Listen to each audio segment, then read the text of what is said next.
Concept of atmospheric pressure. अभी बच्चों हमको स्टडी करना है concept of atmospheric pressure. Atmospheric pressure, as the word indicates, is a pressure exerted by atmosphere. अर्थ के surrounding में जो एटमॉस्फेयर है, तो वो जो एटमॉस्फेयर है वो एक प्रेशर अप्लाई कर रहा है एट एनी पॉइंट।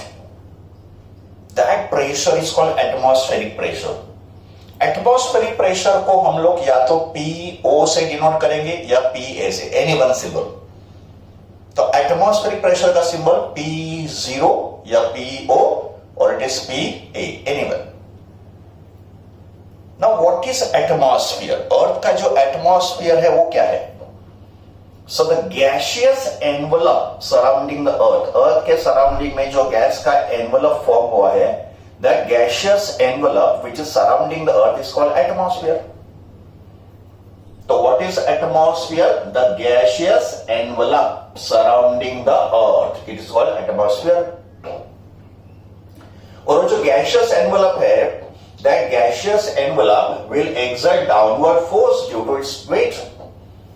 तो अर्थ के अराउंड में जो एटमॉस्फेयर है, उस एटमॉस्फेयर का जो वेट है, that weight is applying downward force at every point on the earth's surface. And that downward force gives rise to pressure. So pressure exerted by the atmosphere is called atmospheric pressure. तो atmospheric pressure होता है pressure due to Earth's atmosphere. तो Earth का atmosphere जो gaseous envelope है, उसका जो weight है, that weight is acting downward at every point on the Earth's surface, and that produces atmospheric pressure. देखो point number 2. At any point, atmospheric pressure is the weight of column of air of unit cross section starting from that point and extending up to top of the atmosphere. For example, look at this diagram. ये है अर्थ का surface. तो suppose मैंने अर्थ के surface पे एक point consider किया। I can consider point anywhere, either on the earth surface or any point above the earth surface. चलो पहले हम लोग कंसिडर करते हैं point on the earth surface. तो इस पॉइंट पे जो एटमॉस्फेयर प्रेशर एक्ट करेगा, एटमॉस्फेरिक प्रेशर, PO मैंने कॉल किया, PO is the symbol of atmospheric pressure. तो इस पॉइंट का जो एटमॉस्फेरिक प्रेशर होगा, it is exerted by air column. It is exerted by air column. और वो एयर कॉलम कहां से स्टार्ट होगा? वो एयर कॉलम स्टार्ट होगा इस पॉइंट से, और ये एयर कॉलम का हाइट कहां तक होगा? Till the top of the atmosphere. तो it is due to the weight of the air column. Atmospheric pressure at this point is due to the weight of the air column, और उस air column का height होगा from the given point to the top of the atmosphere. और ये जो air column होगा उसका area होगा यूनिट, यूनिट का मतलब 1। तो at any point atmospheric pressure is due to the weight of the air column of unit cross section, and height होगा starting from the given point to the top of the atmosphere. ठीक है? Then point number 3 देखो। The atmospheric pressure is highest at the surface of the earth, and earth के surface को हम लोग assume करेंगे सी level. तो अर्थ का surface will be taken as sea level. तो अर्थ के सरफेस पे एटमॉस्फेरिक प्रेशर का वैल्यू सबसे हाईएस्ट होगा। तो अर्थ के सरफेस पे एटमॉस्फेरिक प्रेशर सबसे हाईएस्ट होगा। उसका रीजन क्या है? बिकॉज वहां पे एयर कॉलम का हाइट सबसे मैक्सिमम होगा। But as we go above the earth surface, अगर मैंने ये वाला पॉइंट कंसिडर किया, नाउ कंसिडर दिस पॉइंट, तो इस पॉइंट पे जो एयर कॉलम का हाइट होगा, it will be less than this height. तो अगर हम लोग और ऊपर जाएंगे तो height of air column still decreases, and as height of air column goes on decreasing as we go above the earth surface, atmospheric pressure also decreases. तो atmospheric pressure has a highest value on the Earth's surface, that is at sea level, and it decreases as we go above the Earth's surface. Surface, और वो क्यों decrease होगा? Because height goes on decreasing, air column जो है उसका height goes on decreasing. Okay, atmospheric pressure at sea level is called normal atmospheric pressure. तो जो हम लोग नॉर्मल एटमॉस्फेरिक प्रेशर यूज करेंगे इन द न्यूमेरिकल्स, वो होगा atmospheric pressure at the surface, that means at the sea level. So the value of atmospheric pressure at the sea level का मतलब at the earth surface is called normal atmospheric pressure. And what is the value of normal atmospheric pressure? तो normal atmospheric pressure PO will be 1 atmosphere, ATM का मतलब atmosphere, and that is equal to 1.013 into 10 raised to 5 Newton per meter square और Pascal. तो ये होगा normal atmospheric pressure का value 1.013 into 10 raised to 5 newton per metre square. But ये होगा atmospheric pressure at the sea level, at the earth surface. But as we go above the earth surface, height of air column goes on decreasing, atmospheric pressure also goes on decreasing. Next point देखो, the height of air column producing the atmospheric pressure at sea level is about 8 kilometer. तो सी level पे जो atmospheric pressure generate होगा का मतलब ये जो value generate हो रहा है 1.013 into 10 raised to 5 newton per metre square, तो इस प्रेशर के लिए ये जो अर्थ का एनवलप होगा, ये जो गैसियस एनवलप होगा एयर कॉलम का, उस एयर कॉलम का हाइट कितना होगा? 8 किलोमीटर. तो ये होगा pressure due to 8 kilometre height of air column. ये जो हम लोग प्रेशर कंसीडर करेंगे 1.013 into 10 raised to 5 newton per metre square, इसके लिए एयर कॉलम का हाइट कितना होगा? तो एयर कॉलम का हाइट होगा 8 kilometre. And air above the height of 8 kilometer will have a very negligible density. तो वहां पे atmospheric pressure becomes very negligible. तो हम लोग जो एटमॉस्फेयर प्रेशर कंसीडर करेंगे एट द अर्थ सरफेस का मतलब एट द सी लेवल, वहां पे जो प्रेशर ऐड करेगा, it is due to air column of height 8 kilometre. तो this is concept of atmospheric pressure. Atmospheric pressure is the pressure due to Earth's atmosphere, and at any point atmospheric pressure is due to the weight of air column having unit area of cross section, and that weight of the air column is starting from the given point to the top of the atmosphere. तो ये होगा concept of atmospheric pressure.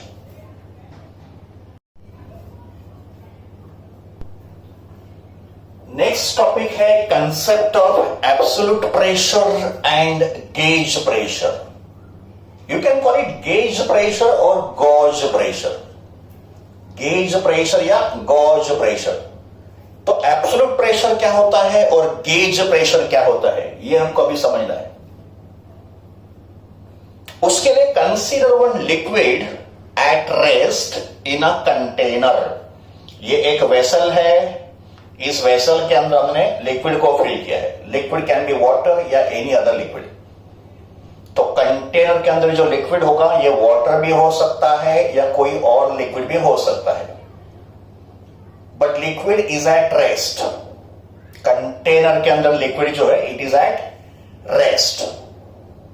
Okay. After that consider one cylindrical liquid element. एक imaginary cylindrical element consider करो liquid का ही.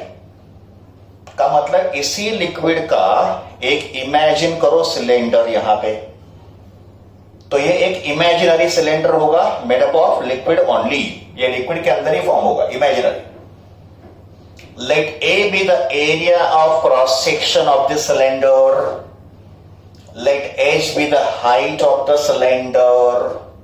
तो इस cylindrical element का cross sectional area A होगा, इसका हाइट h होगा. यहां पे जो हाइट h होगा ये x1 माइनस x2 के बराबर होगा. Where x1 and x2 are the height measured from some reference point. x1 x2 heights होंगे measure from some reference point, और रेफरेंस पॉइंट हमारा चेंज होते रहेगा. तो from some imaginary reference point हमने हाइट x1 और x2 को measure किया. For example base of the container can be a reference point, surface of the liquid can be a reference point. तो x1 x2 को हम लोग अलग अलग रेफरेंस पॉइंट से मेजर करेंगे. Reference point can be base of the container, reference point can be surface of liquid also. तो late x1 and x2 be the heights of top and bottom of the cylinder. तो फिर height of the cylinder होगा x1 minus x2 with the condition that x1 is always greater than x2. यहाँ पे condition क्या होगा? ये जो height x1 होगा it is always greater than x2. तो height of the cylindrical element कितना होगा? x1 minus x2. ठीक है? So this is point number 2. Let P1 and P2 be the liquid pressure at the top and bottom of the cylindrical element. तो cylindrical element के top पे liquid pressure P1 है और cylindrical element के bottom पे liquid pressure P2 है. P1 and P2 liquid pressures acting at top of the cylinder and bottom of the cylinder. Point number 3 देखो. As liquid cylinder is at rest, the resultant horizontal forces must be 0. ये जो liquid cylinder है ये तो equilibrium में है, it is in static equilibrium. ये जो लिक्विड सिलेंडर है it is in the static equilibrium, ये रेस्ट में है.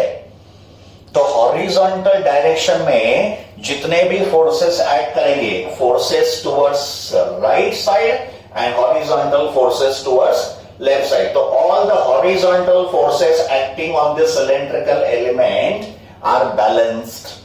तो resultant horizontal force acting on the cylindrical element 0 होगा because cylinder is at rest.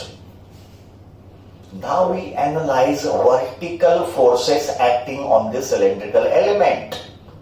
तो ये जो cylindrical element है, इस cylindrical element में vertical direction में कितने forces act करेंगे ये हमको स्टडी करना है. Horizontal forces तो balanced होंगे. So now let us analyze vertical forces acting on the cylindrical element. Number 1, force F1 acting downwards. Force F1 acting downward at top of the cylinder. तो ये जो force F1 होगा, it will act vertically downward और ये force कहां पे act कर रहा है? At the top of the cylinder. The force F1 acting downward at the top of the cylinder and it is due to the liquid column above the cylinder. तो ये जो liquid surface होगा, ये जो liquid column होगा, this liquid column will exert downward force on the top surface of the cylinder. और इस F1 का फॉर्मूला होगा pressure P1 into area of cross section, because pressure होता है force upon area. तो ये pressure is force upon area, force will be pressure into area. तो force F1 का वैल्यू होगा P1 into A. Second force होगा force F2. Force F2 is acting upward. Force F2 कैसे act कर रहा है? Upward direction में. तो force F2 acting upward at the bottom surface and it is due to the liquid below the cylinder. तो ये जो liquid है below the cylinder, ये इसको force F2 एक्ट करेगा. And direction of force F2 acting on the bottom surface is vertically upward. तो F1 कैसे act कर रहा है? Vertically downward. F2 कैसे एक्ट कर रहा है? Vertically upward. Number 3, third force कौन सा एक्ट करेगा सिलेंडर पे? तो weight of the cylinder. ये जो लिक्विड सिलेंडर है उसका वेट भी तो होगा. वेट का मतलब ग्रेविटेशनल फोर्स. तो वेट और gravitational force acting on the cylinder, और ये वेट कैसे एक्ट करेगा? Vertically downward. और वेट का फॉर्मूला क्या होगा? m इंटू जी. तो weight of the cylindrical column is mg, और ये जो वेट mg है इस सिलेंडर का, it will act vertically downward. इसका मतलब वर्टिकल डायरेक्शन में there are 3 forces acting on this cylinder. In a vertical direction, there are 3 forces acting on this cylinder. Force F1 acting vertically downward, force F2 acting vertically upward, and weight of the cylinder mg acting vertically downward. So there are 3 forces acting on this liquid cylinder. Force F1 acting downward, force F2 acting upward and weight of the liquid cylinder mg acting downward. Let us proceed further. Step number 5 में हम लोग find करेंगे liquid cylinder का weight. तो weight of the liquid cylinder W, weight का formula m into g, mass into acceleration into gravity. Mass का formula volume into density, तो मैंने मास को लिखा volume into density multiply by g, and volume का formula area into h. Volume of this cylinder is area of cross section multiply by height, और h को लिखेंगे x1 minus x2. ये height कितना होगा x1 minus x2, where x1 and x2 are the height measured from reference point. तो weight of the liquid cylinder W, which is m into g, it is equal to ah. Volume क्या है ah into rho g, that is rho ag x1 minus x2, because height h जो है वो x1 minus h2 है. Look at the diagram. Height h of the cylinder is x1 minus x2. Come to step number 6. As a liquid cylinder is in static equilibrium, का मतलब ये जो liquid cylinder है वो तो रेस्ट पे है. तो since liquid cylinder is at rest, all the vertical forces are balanced. तो वर्टिकल डायरेक्शन में जितने भी फोर्सेस है वो भी बैलेंस्ड होने चाहिए. तो we can say net downward force is equal to net upward force. Since liquid cylinder is at rest, total downward force must be equal to total upward force. What is total downward force? It is F1 plus W. Total downward force होगा F1 plus W, and total upward force होगा F2. तो equation होगा F1 plus W is equal to F2. F2 को लिखेंगे P2 into A. ये हो गया F2 का वैल्यू. तो force F2 will be pressure P2 into area of cross section. F1 कितना होगा? Pressure P1 into area of cross section. तो F2 को लिखा P2 into A, F1 को लिखा P1 into A, और W का वैल्यू सब्स्टिट्यूट किया रो Ag x1 minus x2. Area can be cancelled from all the terms, left hand side as well as right hand side.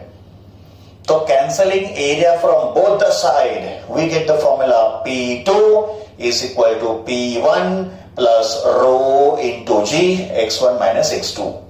P2 equals to P1 plus rho G x1 minus x2. P2 होगा pressure at the bottom of the cylinder. P1 होगा pressure at the top of the cylinder. Rho होगा density of the liquid. G is acceleration due to gravity. And x1 and x2 are the heights of top and bottom of the cylinder from some reference level.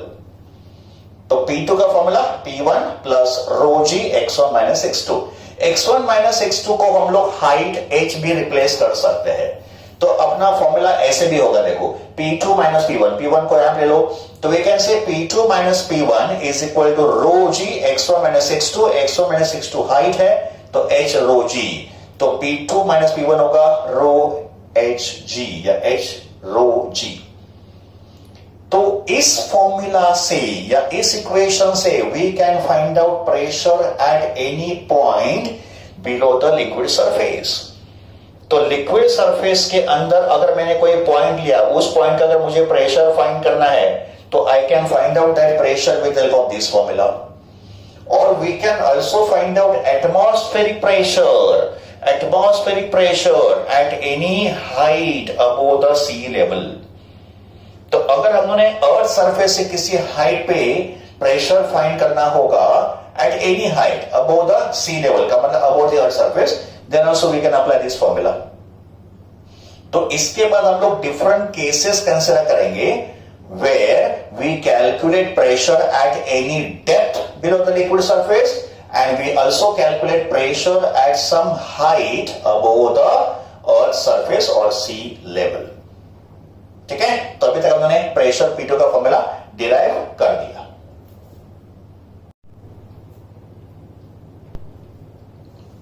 Okay, now let us calculate pressure at a depth h below the liquid surface का मतलब अभी जो हमने formula derive किया pressure का, तो उस formula का यूज करके case 1 is to calculate pressure at a depth h below the liquid surface. तो एक पॉइंट हम लोग यहां पे कंसिडर करेंगे।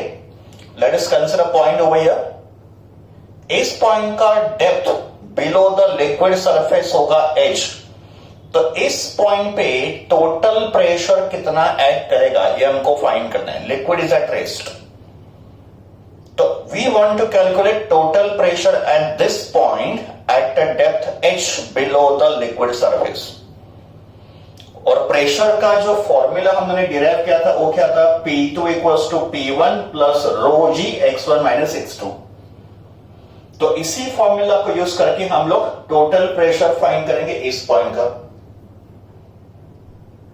तो इसके लिए अभी जो हम लोग इमेजिनरी सिलेंडर कंसिडर करेंगे उसका टॉप सरफेस एकदम लिक्विड सरफेस पे होगा। तो top of an imaginary cylinder is eight the surface of the liquid. अभी जो हमने सिलेंड्रिकल एलिमेंट कंसिडर करना है, वो जो सिलेंड्रिकल एलिमेंट होगा ये सिलेंड्रिकल एलिमेंट लिक्विड का ही होगा। तो cylindrical element is considered in such way that उसका जो टॉप होगा ये लिक्विड के सरफेस पे होगा। ओके, तो इसके लिए हमारे x1, x2, p1, p2 के वैल्यूज क्या होंगे? तो x1 का वैल्यू होगा 0। x1 का वैल्यू 0 क्यों है? बिकॉज ये जो लिक्विड का सरफेस है इसको हमने रेफरेंस लाइन मान लिया। x1, x2 होते हैं height measure from some reference point. तो इस सिचुएशन में, इस केस में हमारा रेफरेंस पॉइंट ये होगा लिक्विड का सरफेस का मतलब x1, x2 हाइट मेजर करेंगे फ्रॉम द लिक्विड सरफेस। तो अगर लिक्विड सरफेस हमारा रेफरेंस पॉइंट है तो x1 जो है वो 0 होगा, ये हाइट 0 होगा, और x2 होगा minus h। Why minus h? Because it is below the liquid surface.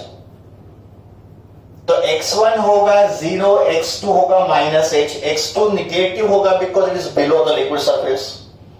फिर प्रेशर एट द टॉप होगा एटमॉस्फेरिक प्रेशर, बिकॉज ये जो सरफेस है ये एकदम ऊपर है, लिक्विड के सरफेस पे है।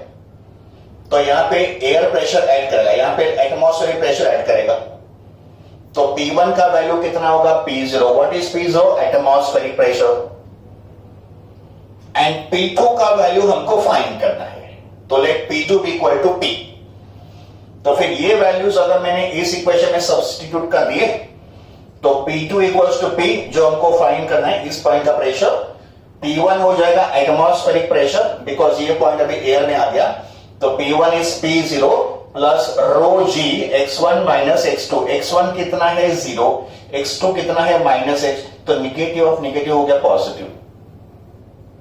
तो therefore total pressure at this point is equal to P0 plus h rho g। इस पॉइंट का टोटल प्रेशर होगा atmospheric pressure plus pressure due to the liquid column of height h। इस point का जो total pressure होगा it is atmospheric pressure plus pressure due to liquid column of height h। So this is the total pressure at a depth h below the surface of the liquid। और ये जो total pressure होगा which is atmospheric pressure plus pressure due to liquid column, this total pressure is called absolute pressure। ये जो total pressure होगा उसको क्या बोलेंगे? absolute pressure। तो absolute pressure is the total pressure acting at a point। Absolute pressure is the total pressure acting at a point including contribution of liquid as well as atmosphere। इसका मतलब total absolute pressure is due to atmospheric pressure plus liquid column of height h। तो absolute pressure के लिए liquid and atmosphere दोनों का contribution होता है। फिर इसके बाद हम लोग डिफाइन करेंगे गेज प्रेशर या also called gauge pressure. Gauge pressure होगा difference between absolute pressure and atmospheric pressure. Gauge pressure होगा difference between absolute pressure and atmospheric pressure. इसका मतलब P minus P0। P is the absolute pressure, P0 is atmospheric pressure, तो P minus P0 होगा gauge pressure. तो gauge pressure कितना होगा? P minus P0 कितना होगा? H रो G। तो ये जो H रो G है इसको बोलेंगे गेज प्रेशर। इसका मतलब now we can say absolute pressure is equal to atmospheric pressure plus gauge pressure. Now we can say absolute pressure is equal to atmospheric pressure plus gauge pressure.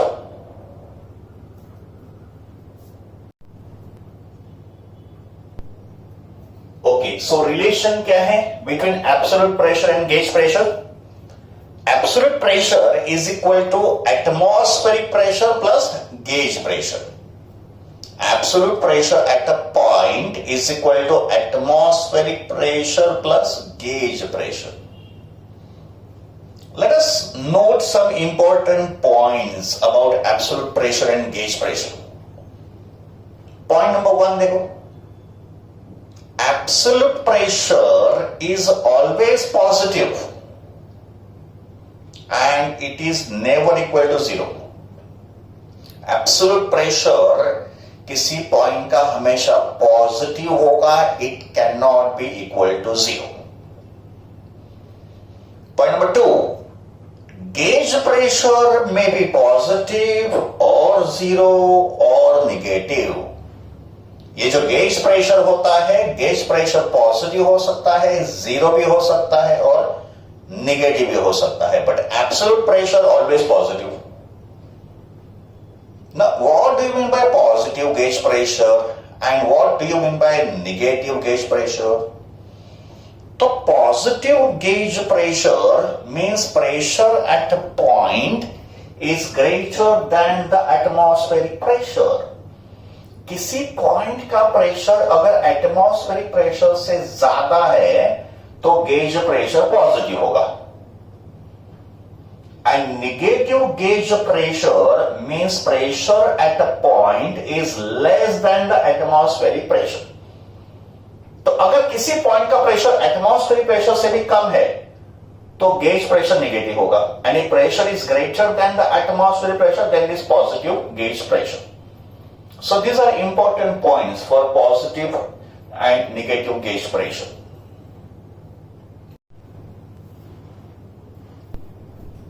Now in case 2 we calculate the value of atmospheric pressure at a distance d about the liquid surface। तो liquid surface यहां पे है और liquid surface से एक distance d पे हमने point P consider किया। तो इस पॉइंट का जो डिस्टेंस d पे होगा फ्रॉम द लिक्विड सरफेस, इस पॉइंट का एटमॉस्फेरिक प्रेशर हमको कैलकुलेट करना है। हमारा फॉर्मूला क्या है? P2 equals to P1 plus rho g x1 minus x2। अभी यहां पे जो इमेजिनरी सिलेंड्रिकल एलिमेंट होगा वो लिक्विड के अंदर नहीं होगा। तो in case number 2 imaginary cylindrical element will be consider in air. का मतलब ये जो सिलेंडर है ये एयर का है। This is imaginary cylinder of air. Try to understand, यहां पे हमारा इमेजिनरी सिलेंड्रिकल एलिमेंट एयर में फॉर्म होगा। केस 1 में this cylinder was form in the liquid, but अभी पॉइंट एयर में है तो इमेजिनरी सिलेंडर एयर में फॉर्म होगा और ये सिलेंडर एयर का होगा। तो ये x1 पॉइंट है, ये x2 हाइट है, यहां पे प्रेशर P1 है, यहां पे प्रेशर P2 है और हाइट कितना डिफाइन किया हमने? d। तो वैल्यूज कैसे हम लोग यहां पे सब्स्टिट्यूट करेंगे? देखो, x1 होगा d, का मतलब ये जो हाइट x1 है फ्रॉम द रेफरेंस लाइन, यहां पे हमारा रेफरेंस लाइन क्या होगा? Liquid surface. तो लिक्विड सरफेस हमारा रेफरेंस लाइन है, तो इस रेफरेंस लाइन से हाइट x1 कितना है? d plus d। x2 कितना है? 0, because this point is on the liquid surface, तो इसका height from the liquid surface 0 हो जाएगा। फिर P1 का वैल्यू P एज्यूम करते हैं, ये हमको कैलकुलेट करना है। और P2 होगा P nought. What is P nought? Atmospheric pressure. तो हमको इस पॉइंट का प्रेशर फाइंड करना है with respect to atmospheric pressure on the surface. तो इसको मैंने P नॉट कंसीडर करना है. यहां पे P नॉट का मतलब एटमॉस्फेरिक प्रेशर. तो P1 इज P जो हमको कैलकुलेट करना है और P2 होगा P0. एंड यहां पे जो रो होगा, ये रो होगा density of air because cylinder is an air medium. तो केस 1 में रो था डेंसिटी ऑफ द लिक्विड. अभी केस 2 में जो रो होगा वो होगा डेंसिटी ऑफ एयर, जिसको लिखेंगे लोग रो एयर. तो ये वैल्यूज आप यहां पे सब्स्टिट्यूट कर दो. तो P2 कितना है? P not. P1 कितना है? P जो हमको कैलकुलेट करना है rho air into G into x1 that is D minus x2 0. तो अगर मुझे P फाइंड करना है तो इस टर्म को मैं यहां पे ट्रांसफर कर दूंगा. तो pressure at a distance D above the liquid surface का फॉर्मूला होगा P0 minus of D rho G. P equals to P0 minus of D rho G. But यहां पे रो होगा डेंसिटी ऑफ एयर. तो this is formula for pressure at a distance D above the liquid surface.